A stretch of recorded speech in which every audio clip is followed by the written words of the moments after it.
So I do want to introduce you to the person who actually knows more about this, John.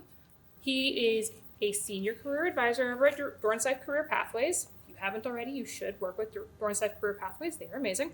But more importantly, John is also the mastermind behind the Ask John podcast, where they will do interviews with various USC alumni, diplomats, business leaders, talking about how they got the positions that they did, and also just general things that you might find interesting as you are making that transition from high school student through college student into young professional. So I'm going to let John take it away here, and then we will get started. Yes. Also, grab snacks, please. Oh, it's done it.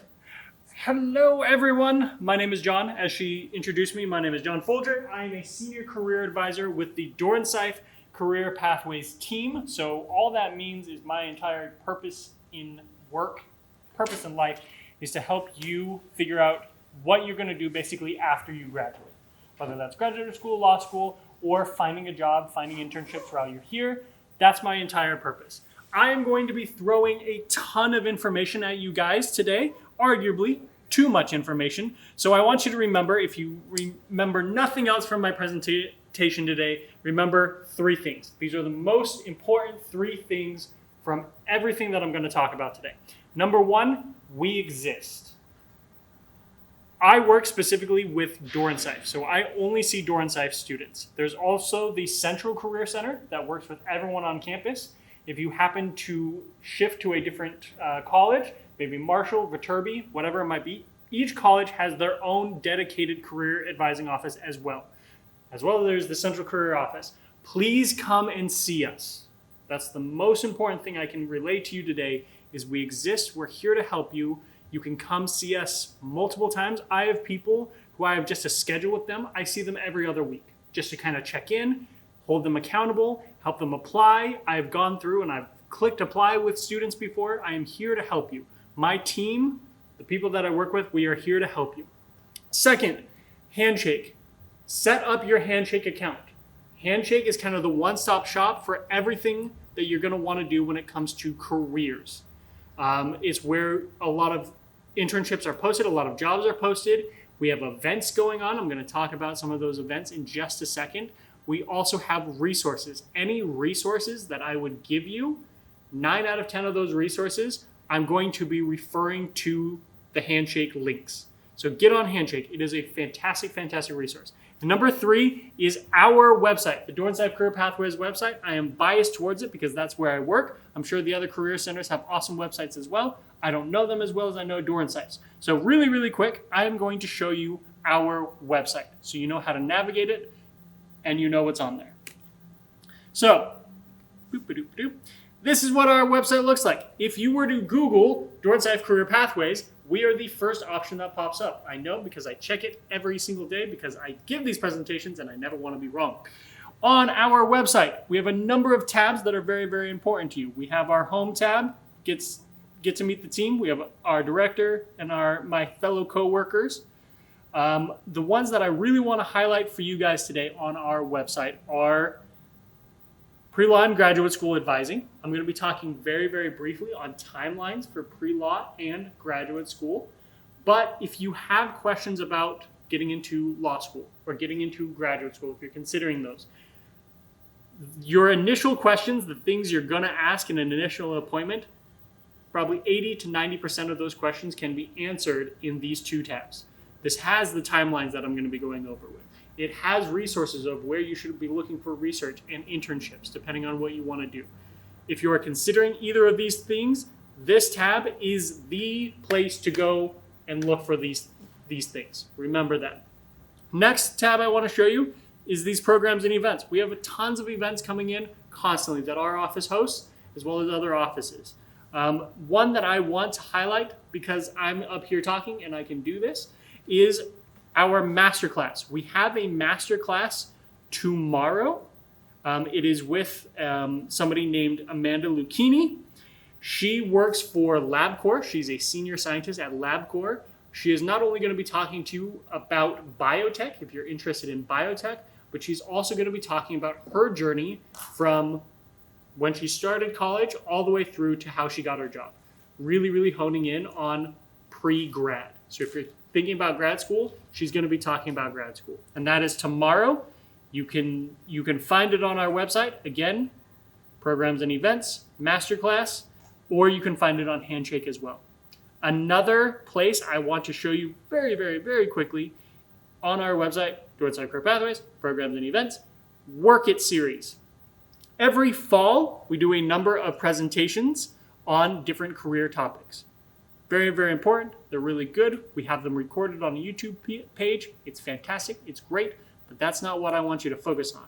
I want you to focus, if you scroll to the bottom of this page, we have a number of different career handouts. One of the ones I use most commonly is this resume handout. If you're like, how do I write a resume? I'm new to writing resumes. I want to get into a research position or an internship or a part-time job, whatever it might be for you. I need a resume. I don't know how to write one. This resume writing guide is the place that I start. Every time a student comes in and says, I don't know how to write a resume, we look at this together. It's going to show you how to write a resume, has links to a very good resume writing software, how to put together a good bullet point, how to use those action verbs, and an example resume. So that is under Work It series. So programs and events, Work It series. Fantastic, fantastic resource. And because I'm biased and I'm here and you have to listen to me, I'm also going to plug Ask John, like she said. This is the podcast. Whoa, it didn't shift. This is a podcast that I do. Currently, I'm working my way through various career professionals, doing informational interviews with them. Say you're interested in becoming a doctor, but you don't have any doctors in your life that you can talk to and do an informational interview with them. Congratulations, I've done one with the doctor. You can listen to how he got into medical school, his time being a doctor, his specialties, and what he does. We have some very, very interesting people in here. I recommend taking a listen through them. That is our website. Like I said, that is one of the 3 most important things from my presentation. Number 1, I exist. Number 2, Handshake is how you find jobs or amazing resources. Number 3, our website. Let me get back into my slideshow very, very quickly. So now that we have talked about these 3 most important things, we need to start at the beginning. Before we start into how to find internships, before we start into the timeline for law school or graduate school or whatever you might be thinking, we need to start with this question. What is your career aim? And we can even remove that word career. What is your aim? Where do you want to end up 5, 10, 15 years down the road? Whether that's work-life balance wise, whether that's pay wise, what is important to you? What are your values? What are the things that drive you and motivate you? Because answering those questions, starting there, that's going to set you up for future success in the other areas that you then have to think about. Finding internships, finding research, getting experience for law school, getting experience at a consulting firm. All of those boil back to this initial question, what do I want? And that's where we recommend you start when you're kind of putting together a career plan, is this first step of self-assessment. Getting to know who you are, what's important to you, what's not important to you, what are your values, what are your goals, all of those important questions. Once we have an idea about ourselves, these are some things that I think I know about myself based on the classes that I've taken, based on my family life, my whatever it might be that's important to you. We then go into exploration. Okay, I know what's important to me. Now let's take that information and put it, what's out there? What can I do with these things? Once we've done this exploration, the final step is action. Okay, that's when we're putting in applications. That's when we're applying to graduate school. That's when we're applying to law school, whatever it might be. Once you've done that action phase, you're probably going to gather some very good information. You're going to get into an internship. I'll use the example of internships. You're going to get into an internship, and either it's going to go one of 3 ways. It's going to be fantastic. It's going to open your eyes of this is the best thing I've ever done in my life, and I want to keep doing it. On the other end of the spectrum, you're going to be like, oh my gosh, I thought I wanted that, and it was horrible. Not what I want to do. I definitely don't want to follow that path. Very, very good information still, because then we don't need to look at that path anymore. Or the third option is, That's the option we kind of don't want. We don't want, it was all right, because that doesn't lead us in any paths. When we get kind of that meh reaction, which is actually the most common reaction, even though we don't necessarily want it, that's where we start back with self-assessment. Okay, I have new data, I have new information. Let me get to know myself more. Let's do a little bit more of this self-assessment, a little bit more exploration, and then take some action steps. So as you're putting together your career plan, that's what I want you to do. Write it out. Say it to your friends. Put it on sticky notes. It's going to help you when you're answering those awkward questions from friends and family and your aunt saying, what are you going to do after you graduate? You'll be able to give them an answer because you will say step by step, number 1, I'm getting to know myself. That is an action step. I don't know Aunt Myrtle because I don't know who I am yet. And I'm learning who I am through my classes and my different things. Or if you know who you are, you can say, I'm really exploring kind of consulting. I want to know more about it. I'm exploring becoming a lawyer. I want to know a little bit more about that. Or you might be in that action phase. Oh, Aunt Myrtle, I'm applying to things. I'm applying to graduate school. I guarantee you, if you have these 3 steps and phrase it in that way, people will stop asking you those awkward questions. Works every time. So, really, really quickly, I want to talk about if you are thinking about graduate school. If you are not thinking about graduate school, still pay attention because maybe later on down the line, you will think about graduate school. And this is still very important information, especially for you guys in your first year. So this is on our website. Like I said, most information can be found on our website that we're going to talk about today. We are starting in your first and second year. The most important thing you can do, and this is across the board. I know we're talking about graduate school right now, but this applies to law school, this applies to jobs, this applies to everything else in your first year. The most important thing you can do is be a student. Go to class, get good grades, learn about yourself. Ties back into that self-assessment piece we were talking about a second ago. If you know more about yourself, you know what you like, what you don't like, the classes you like, the classes you don't like, that's going to set you up down the road. So instead of having to do applications and know what you're about at the same time, you already know what you're about. You can focus in on the applications. So for graduate school, I promise you I'll stick on graduate school now and not branch out like I've been doing. Most important thing you can do is find a major that fits your interests. Strike a balance between academic coursework and extracurricular activities. For graduate schools, the things that they care about most, I would say, is number 1, grades. Number 2, if you're in a graduate program that they want this, your GRE score. Number 3, your academic extracurriculars. That's research. That's diving into the subject that you're going into graduate school for. Because that's how they measure you. That's how they take you into a graduate school.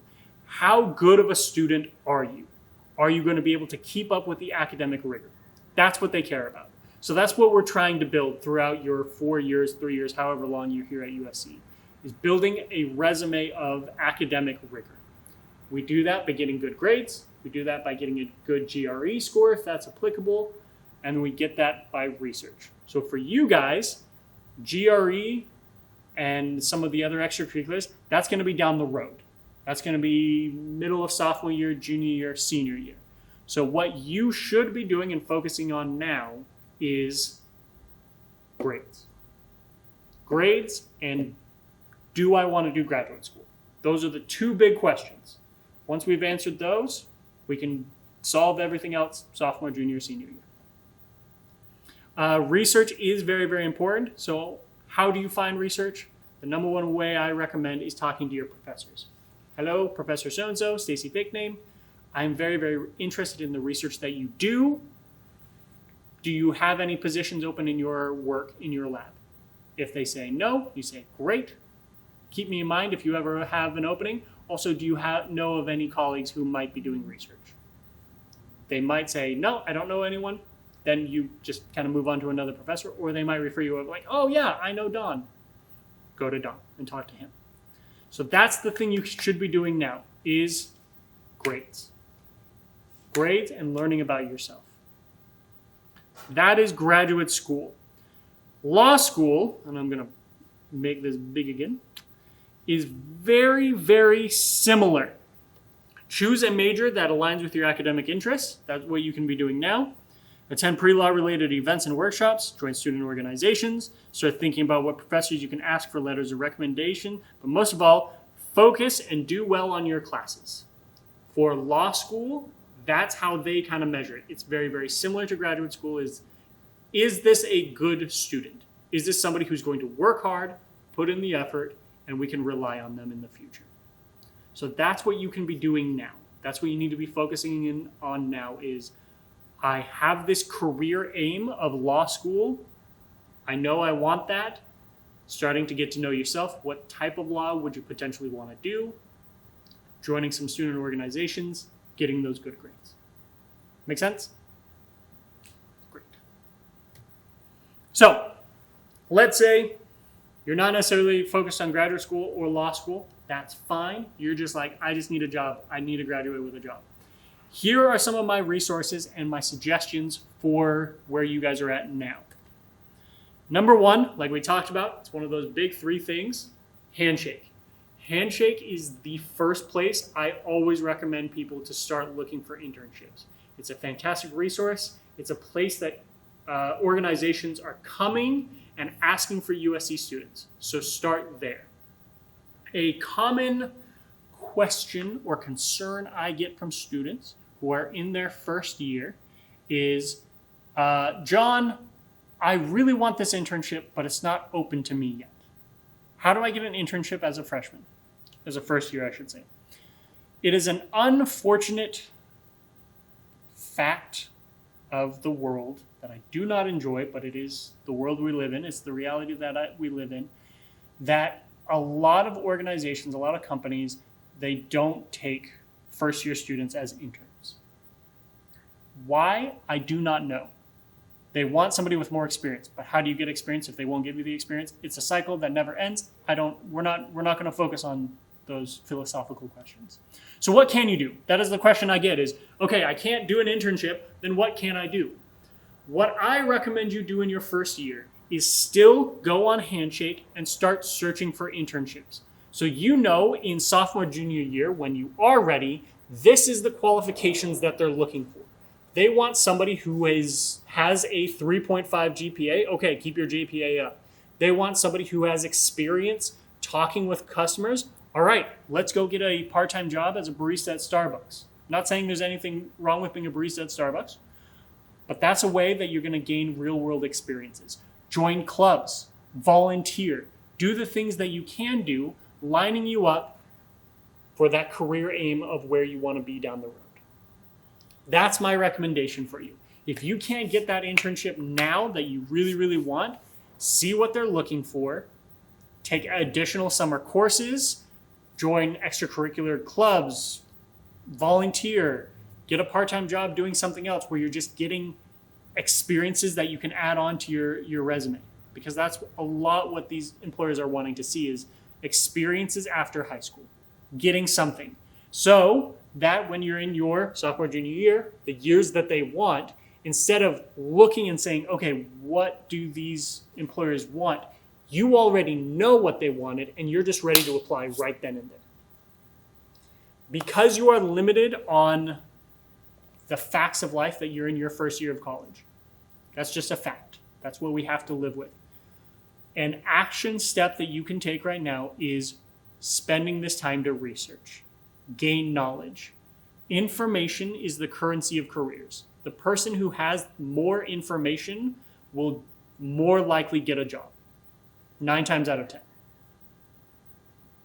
So, information. Use this time to gather information. And a great place to do that is this Jobs tab on Handshake. As well, when you're going through the Jobs tabs, you can search specifically for different keywords. Change those keywords. A data analyst and a data scientist do very, very different jobs. They may sound very similar, but they do different things. Filter for what type of position you're looking for. If you're looking specifically for an internship, filter for internships only so it's not as overwhelming. Right now, this page, screenshot that I took, because there are no filters, it is posting 27.6 thousand jobs. That's too much. We want to add as many filters as we can to narrow it down. As well, you can filter for the year. So you can filter for internships that are only posted for first years. There's not going to be as many, but they do exist. So filter things down. Really, really quick, I want to address this as you're kind of growing in your career path and career journey. This word internship. An internship is a sometime part-time, sometime full-time job that has a start and an end date. You know when it's going to end. A lot of internships occur over the summer, so they start in May and they end in August. And they are for students, people going to school. That's the main difference between a job and an internship. An internship is traditionally for students and has a defined end date. A job is for anyone and has no defined end date. A lot of times with seniors, they come to me about to graduate and they say, I still need to get an internship. And I tell them, no, you don't. You now need a job. Because once you graduate, you cannot do an internship, unless if it is a very, very specific instance. So use this time to find these internships while you're in school. Because once you are outside of school, internships are no longer available. Just a little vernacular for you guys to be aware of. Additional resources on Handshake that is very, very important are these events tabs. That's when all of the events that are happening on campus, what employers are coming to campus, who is coming to campus. That masterclass that I showed you, you can find it on our website as well. You can find it on the events tab on Handshake. The events tab is going to be huge for you. Look at that, I would say once a week. Know what events are coming up so you can go to them. As well, the Careers Center tab down here, highlighted down here, that is where you make an appointment with our office or whatever office you're attached to, even if you move away from Dornsife, or resources. This resources tab is massive. Use the resources. There are so many good resources in there. I can give an entire presentation on the resources that USC offers. It is crazy and are only available to you while you are still a student. So in your first year, you should become an expert at the resources tab. So in the future, sophomore, junior, senior year, you know I'm running into a roadblock. I know what resources are available to me, and I can just pinpoint it in that moment rather than trying to explore, okay, what do these resources do? You already know what they do. So that's an actionable step you can be taking right now, is checking out that resources tab. Some non-USC resources when looking for jobs and internships. Of course, there's the LinkedIns, the Indeeds, the Googles. They are great. Use them. Some downsides to them and why you need to be aware. They are third parties, so sometimes their information is either not 100% accurate or is not 100% up to date. Many, many times people are trying to apply to jobs or internships that do not exist because they've already been filled. So you may be asking, John, how do I use these if they're not the best option? What I use these for is to see who is hiring. Okay, there are a bunch of companies posting on LinkedIn. There's a bunch of positions for this one organization on LinkedIn. I should go to that company's careers page and see all of the positions that are currently available. Try to get into that position. Use them as information gathering. If you find something interesting to you, apply to it on LinkedIn. Sure, I recommend that as well. But I also recommend going directly to the company's website if you can. Some timelines for you guys to be aware of, just in the future, just information. This is just a general timeline. The big one that a lot of people come to me and ask, so I always highlight this one, is tech, consulting, and finance. They recruit for a little bit for jobs, but mostly internships the year beforehand. So if you wanted an internship for this summer in consulting, The best time for you to apply for that internship was July, August, September of the last fall. So for you guys, you're ending your first year. If you are interested in consulting, finance, or tech, some of these other areas as well, but those big three are the ones that a lot of people run into. You're interested in doing that summer of 2026, you should be putting in your applications July, August, September of this coming fall. That's going to be the prime time for you to apply. Will there be applications open and internships open throughout the year? Yes, but they are not going to be as plentiful and maybe not the top choices that you want. So that's just a little tidbit for free. Another aspect that is very, very important to getting internships, kind of creating your career aim and your career goals, and something that you can absolutely do now as a first-year student. In fact, this is probably the most important thing you can do as a first-year student is networking. This is where the information piece comes in. What networking is talking to people. We have businessified this term networking to make it sound way scarier than it needs to be. Networking is not intimidating. It doesn't need to be intimidating.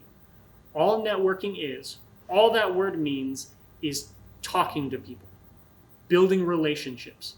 You guys are networking right now. You are networking with me. You are networking with each other because you see each other. You're talking to each other. You're networking in your classroom all the time. We just don't call it networking in those situations. So to network, you're just building that personal relationship that later on you can potentially, if needed, leverage for graduate school, law school, or a job. Maybe that person next to you is going to go on and work in the consulting firm that you want to work at. You can reach out to them and say, hey, remember when we took Econ 101 together? We both kind of hated it. But now, look at you, look at me, let's work together. We know each other, we like each other. That's how you can use networking. And so in order to network, all you need to do is talk. You want to kind of start these with just kind of the casual small talk. Okay, maybe you're at a networking event, you're at a dinner or something like that. Starting there, we're both here at this dinner. Isn't this cool? What brought you here? This is what brought me here. Having a conversation. When you are reaching out to networking, kind of cold calling, we'll call it cold networking. You're reaching out to somebody on LinkedIn. You're talking to a professor. You're talking to a professional. I do not recommend starting with the, hey, I need a job line. It doesn't work well because it feels inauthentic. What I recommend you do to start networking is approaching somebody and say, hey, I really like what you do. Whatever that thing is. It doesn't have to be for work. Whatever you're approaching them about. I really like this about you. I think you're pretty cool in this way. Do you have 10, 15 minutes where we can sit down over a Zoom call, grab a cup of coffee, whatever it might be, grab a bite to eat? And I would love to spend 15 minutes just hearing, what do you do all day? I can tell you from personal experience that if somebody were to come to me and say, John, I'm really interested in being a career advisor. Can you tell me about how you got into career advising and what you do day in and day out? I would spend hours, not the 10 or 15 minutes that they asked for. I would spend too much time telling that person what I do all day because I never get to. My friends, my family, they don't care about what I do. It wouldn't make sense for them to care. Why would they? Or they were with me on the journey. They know my journey. But having somebody come and genuinely be interested in what I do, yeah, if I have the time, I will tell you all about what I do. And that's not just me. I'm not a particularly good person in that way. I'm a good person. Maybe not in that way. I'm saying that professionals want to talk to you. So going to that doctor and saying, hey, I know you're busy, but when you have a moment, do you have 10 or 15 minutes where we could sit down and talk about how your journey has been, what it's like working in this department that you work in? If they have the time, the vast majority of people will say yes, and they will give you as much information as you need. That is something called an informational interview. You're asking for information. At the end of an informational interview, what I recommend you do is say, Stacy fake name, this was such a pleasure. This was such an opportunity for me to get to know this industry a little bit better. What is your contact information? What's your email address so that if I have any additional questions, I can reach out again, or I can let you know of my progress. In doing that, you're keeping the lines of communication open. And then you keep those lines of communication open. You talk to them and saying, hey, I'm interning at this other place. I'm on my way. The things you told me about are helping me in my path moving forward. You're keeping that open and that relationship open so that if you need it, if you need something more than just information, you can then go, hey, I'm finally making it to where I need to be. I would love to become a part of your organization. How could you help me with that? And if you've built that relationship where it's more than just a transactional thing, they will help you. There is a program in our office. I really hope that it continues moving forward. The person who ran it just moved on to a different department, and so we're trying to fill this. It is called the Alumni Mentorship Program. Starting your sophomore year, you are eligible for it. What the Alumni Mentorship Program is you are paired one-on-one with an alumni mentor that for about 7 to 8 months, you build a relationship with this person. It's forced networking. It's a forced aid to you. Look into that program. It can be found on our website. But most of all, do networking. Again, I will reiterate, information is the currency of careers. The more people you're talking to, the more relationships you're building, the better it will be for you. Again, another harsh reality of the world is that old adage, it's not what you know, it's who you know, is still very much alive and well. If you have somebody who can advocate for you on the inside, wherever you're going, it will be easier for you to get into that field, that organization, that graduate school, that law school. So networking is hugely important. Start small. Start with your parents. Then branch out to your siblings. Then branch out to your aunts and uncles. Branch out to your cousins. Branch out to their family friends. Start with the network that you have and then expand it out. Some networking events. Consistently coming to campus, we have organizations, we have professionals coming to campus. Those can be found on the events tab on Handshake. Go to those networking events. If you see that there is a career fair happening in the center of campus, if you have time, go to that. Talk to the recruiter there. Even if you're not particularly interested in an internship or a job at that moment, that's a great time to pick up a business card, start a dialogue, do one of those informational interviews, get to know somebody so that later on down the road, you might need that. Attend events. If there is something happening and you can go to it, it fits within your schedule, go to it. That's the most advice I can give for you. Some Dornsife specific networking, like I talked about, we have employers constantly coming to campus. We have an entire employer opportunity where employers come. Every fall, hopefully they do it again, we have the CIA come. What is a tragic thing that happens, they come to the office that I go to, it's GFS. They're on the 3rd floor. They come from 11 to 2, and they just sit in a room and just wait for students to come and talk to them. And that's how tons of people have gotten jobs, are the students who go to that event. But I've also seen many, many times where it's just 3 people from the CIA, 3 recruiters from the CIA, just chilling in a room with nobody there. And that's heartbreaking to me. I don't care about their time. I'm caring about the students who are missing that opportunity because they just aren't looking. So look at the events tab. Know what employers are coming. If you're even a little bit curious about it, go to their events. That's how you're going to learn if you are more curious about it, if you want more information. Every year there's a law school fair. If you're at all even thinking about law school, Go to the law school fair. Talk to those law schools. What is it like? What is your admissions process? What is the best thing about being a lawyer? What's the worst thing about being a lawyer? We also have a graduate school fair. Go to that. Go to events. Please go to events. If you are looking for networking specifically with alumni, some really good options. I skipped over this and I really shouldn't. One of them is called the Trojan Network. It is like LinkedIn, but specifically for USC. I like it a little bit better than LinkedIn because if anyone is on the Trojan Network, they are on there to be contacted.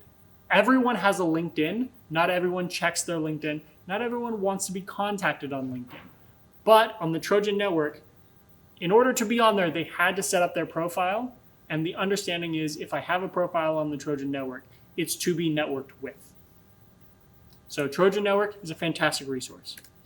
If you are going on LinkedIn, again, great resource. There are better ones, but still one to use. How you find alumni to network with, you go to the University of Southern California's page on LinkedIn.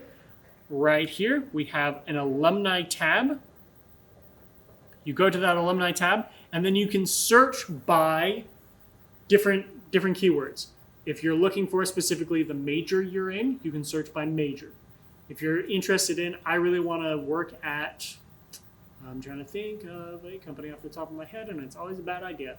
If I want to work for the Los Angeles Lakers, I type in Lakers, and then you will see what USC alumni work for the Lakers. You can then reach out to them and send them a message of, hey, I'm a current USC student. I'm very, very interested in what you do, how you do it. I was wondering if you have 10 or 15 minutes to sit down and talk about what you do and how you do it. Simple as that. Just some statistics. We have found that probably 10 to 15% of messages ever get replied to. So if you're interested in doing this type of networking, you're going to be sending a lot of messages. Just be prepared for that. I'm not discouraging you from doing it. Still doing it. It's a great way to kind of get those informational interviews and get to know information. But it might take a little bit of time. And that's okay. Just be aware of that. Okay.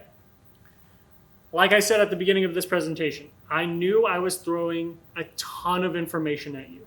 I can see it in your faces. You're like, John, that was a lot. That was too much. And that's okay. Because I need you to remember the 3 rules of my presentation. Number 1, I exist. We can sit down and we can have a half an hour to an hour long conversation on one of these topics or one of a topic that I didn't cover. One-on-one. I will be here to answer all of your questions. Please come and see our office. See the Central Career Center. If you transfer to a different college, see their Career Center. Come talk to us, please. Number 2, Handshake has 99% of all of the stuff that I talked about today. If it's not on Handshake, it's on number 3, our website. If you do these 3 things, I promise you, you will be much, much more prepared for whatever happens after graduation. You'll be prepared, you'll know the realities of what's coming, and you will be much, much more likely to be set up for success after graduation. Now, with where you're at first year, the most important thing you can be doing is getting to know yourself. Information is the currency of careers, and the most important information you can possibly have is who am I? What do I enjoy? What do I not enjoy? What do I want to enjoy?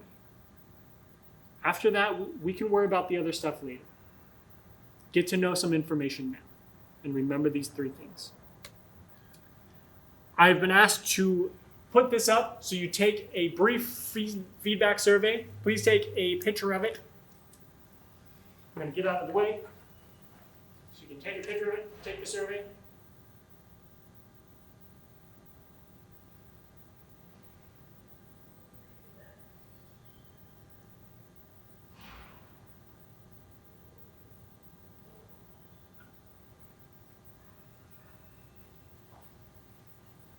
And I will be ending my presentation with questions. But before I end it with questions, I need somebody to tell me what are the 3 most important things from my presentation.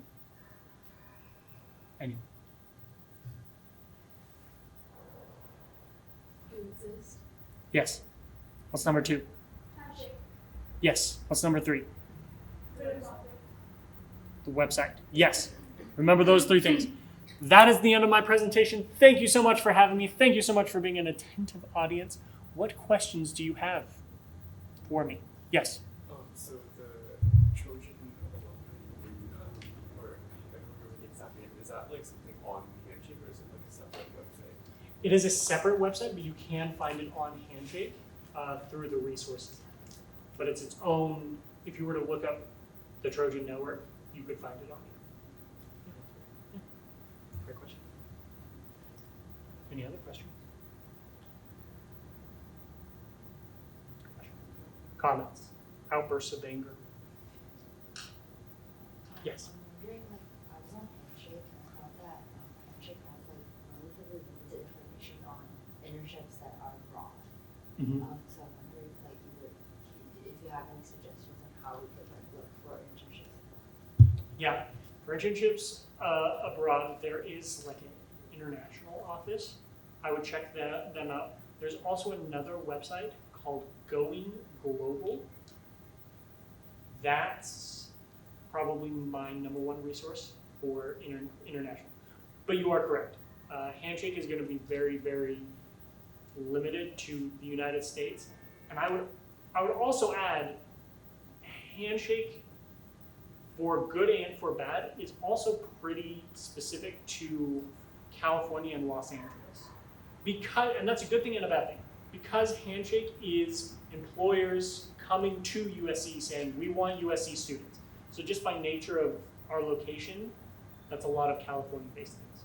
So if you're looking abroad, Going Global is probably the best one. Coming and talking and having a bigger conversation with me would be helpful probably. Or anyone in my office. I say me, I'm meaning my office. Going global for international outside of California, starting with Handshake, expanding out to those third parties. California, specifically Los Angeles, Handshake really is one of the best. Yeah. Do you have a question? If I can add one thing about going global that John, you mentioned was that if you're looking for jobs internationally in a country that you are not familiar with, Going Global has really great resources on how to organize your cover letter and resume for that country, because not every country follows the same template. And so some countries require you to put pictures, you go through like a statement. And so Going Global has that. When you pick the country, it says, hey, here's what the resume looks like there. Yes. When are cover letters necessary? Okay. Like, should you have one? Yeah. Already? The old sticky thing of a cover letter. So, there's a current trend with cover letters that a lot of, I won't say a lot, some employers are no longer requiring cover letters, and we're getting feedback from like recruiters and stuff like they don't even look at them. I still recommend writing a cover letter. What a cover letter is it's context to your resume. Your resume is 2, 3, if you're really, really in depth with it, 4 bullet points on an experience, and those bullet points aren't even full sentences. It's just straight up cold hard facts. The cover letter allows you to explain. It's what everyone wants to do with a resume of like, I want to talk about this company because they might not know about that company.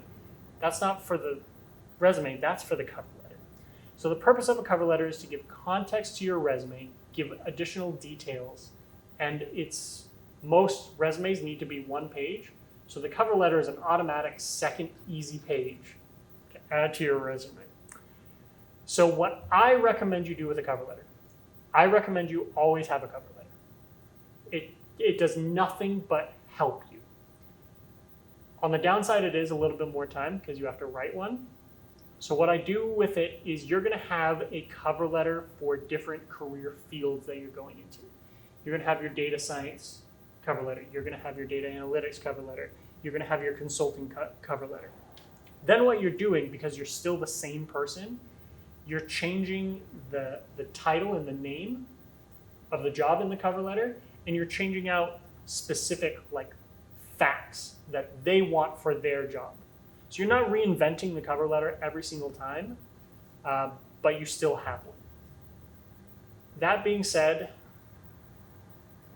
an important thing with resumes and cover letters, there's a balance between, we'll call it quality and quantity. The higher quality, meaning the more tailored and specific your resume and cover letter are to a particular internship posting that you're applying for, the more likely you are to get that singular. You're bumping it from a 5% chance to a 7% chance for that particular position. On the other side, the more applications you're sending out, the more likely you are to get one of those 50 positions that you're looking for.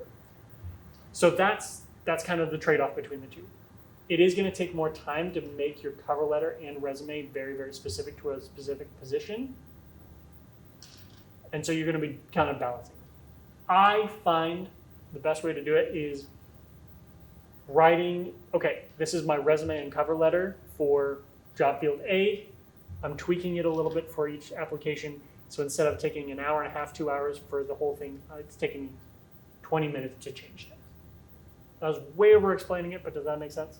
Yeah, Okay. it's also like when would you use a cover letter? You kind of said like you could kind of use it anytime Yeah. you send the resume. I send one every single time. Okay. Unless if it specifically tells you not to. Okay. 'Cause Most usually it doesn't even mention it; just says resume.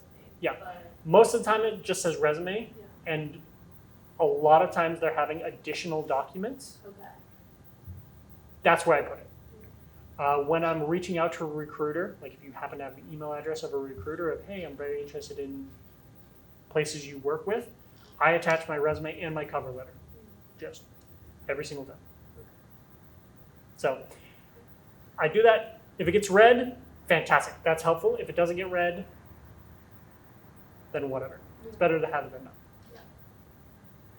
And Great is there resources on kind of how to write the cover letter? Yes. At the beginning, when I showed you that Work It series, Yeah. so our website, Programming Events Work It series, we have a cover letter template. Okay. Not a template, it's an example. Okay. That brings me up to a very, very, very important topic that I will tell you right now. When you're writing a resume, cover letters doesn't matter as much. Resumes, you're going to be tempted to use a template. You're going to Google resume template. Please do not use a template when you're writing a resume, because every single template basically I've ever seen has really weird behind the scenes like programming, formatting, and it 9 out of 10 times it ends poorly, badly. So the question that then gets asked is, well, then how do I, if I don't use a template, then how do I write a resume? You basically create it yourself. You have your title in the middle, you just center it on a Word document, my name, contact information. Then everything else is left aligned. You have a bolded work experience. Underneath that, we have the work experience and the date. Set up an appointment with a career advisor and they'll walk you through it.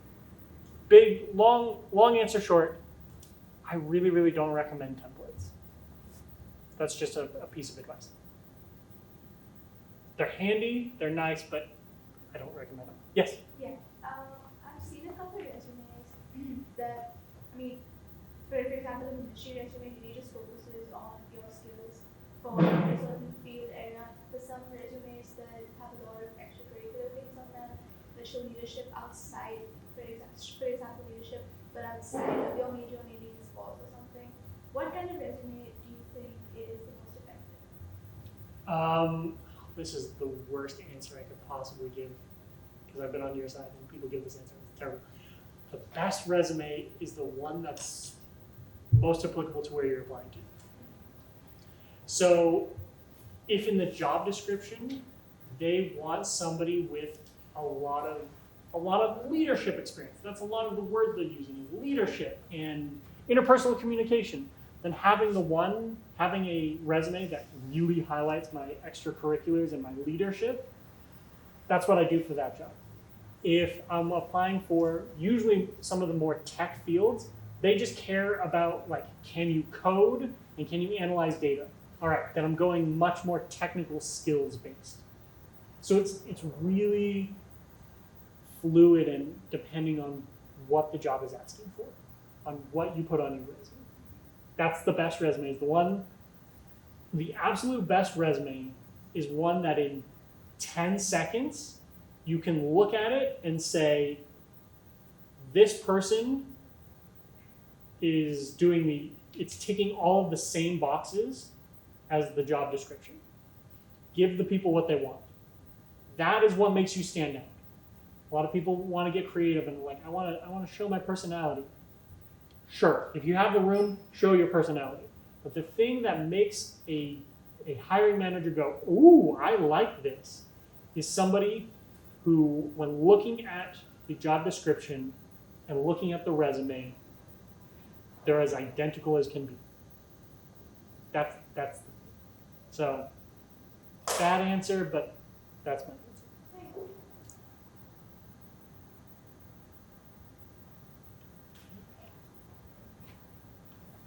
Okay, that is going to end my time today. I will end with, if you do happen to have any other questions, you can shoot me an email. It is just my last name, Folger, F-O-U-L-G-E-R. It's like the coffee, but throw a U after the O. You can email me your questions. You can set up an appointment with me. You can set up an appointment with any of the other advisors in the Dornsife Career Pathways office. You can set up come and talk to us with your questions. We're here to help, however we can. And thank you for your time. Thank you. Thank you.